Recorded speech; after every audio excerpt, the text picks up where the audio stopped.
For most of the 20th century, psychology explained learning in a single, deceptively simple way: behavior that gets rewarded continues, and behavior that gets punished fades. This was the behaviorist tradition, built on the experiments of Pavlov, Watson, and Skinner. It was powerful, it was measurable, and it was incomplete. Albert Bandura saw what the behaviorists were missing. People do not need to experience a consequence directly to learn from it. They watch. They observe. And then they act, or choose not to act, based on what they saw happen to someone else. Bandura called this process observational learning, and it became the foundation of his social learning theory, introduced formally in the 1960s and expanded throughout his career. The theory sits at the intersection of behaviorism and cognitive psychology, acknowledging that external reinforcements matter while insisting that internal mental processes, attention, memory, judgment, are equally essential to understanding how learning works. The core insight is elegant. Humans are social creatures, and social observation is one of our most efficient tools for acquiring knowledge and skill. A child does not need to touch a hot stove to learn it causes pain. They see another child cry, they see the parent's alarm, they process the event, and they update their behavior accordingly. This is learning without direct experience, and it happens constantly, across every domain of human life. Bandura identified 4 key processes that govern observational learning. The first is attention. You cannot learn from something you do not notice. People are more likely to pay close attention to models who are similar to them, who are perceived as competent or high status, or who are doing something novel or emotionally engaging.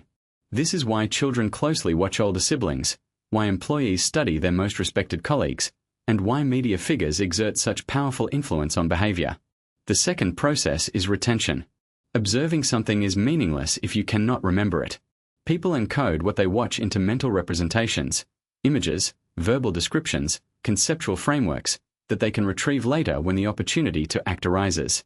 This is a cognitive process, invisible to the outside observer, and it reminded psychology that what happens inside the mind is not simply a black box to be ignored. The third process is reproduction. Knowing how something is done and actually being able to do it are different things.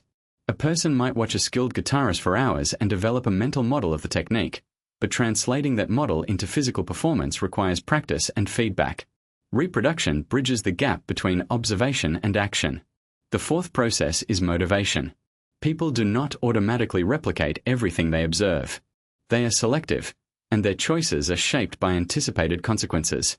Bandura described 3 kinds of reinforcement relevant here: direct reinforcement, where you receive a reward yourself; vicarious reinforcement, where you see someone else rewarded for a behavior and become motivated to imitate it; and self-reinforcement, where your own internal standards guide whether you feel satisfied with your performance. This last category was particularly important to Bandura, because it meant people are not simply passive responders to external conditions, they regulate themselves. The practical implications of social learning theory spread rapidly through applied fields.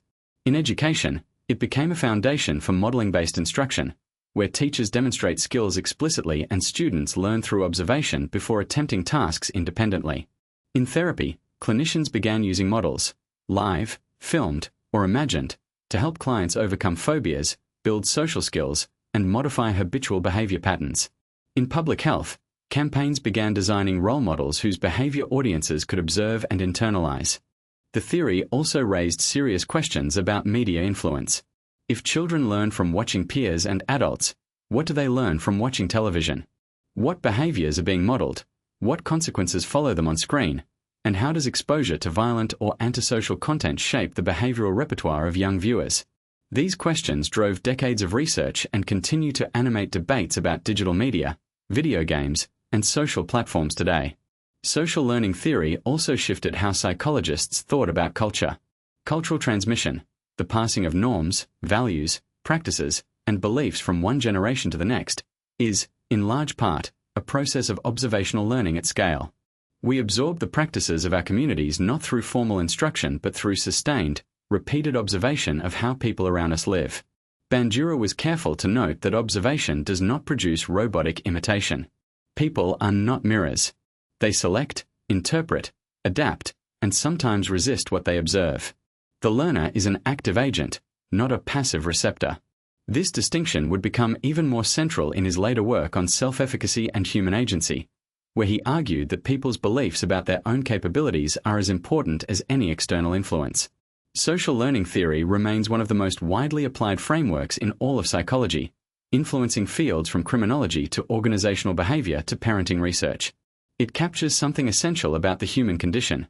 We are built to learn from each other, shaped by observation in ways we often do not consciously recognize. Subscribe to Psychology Theories Explained to explore more of the ideas that shape the modern mind.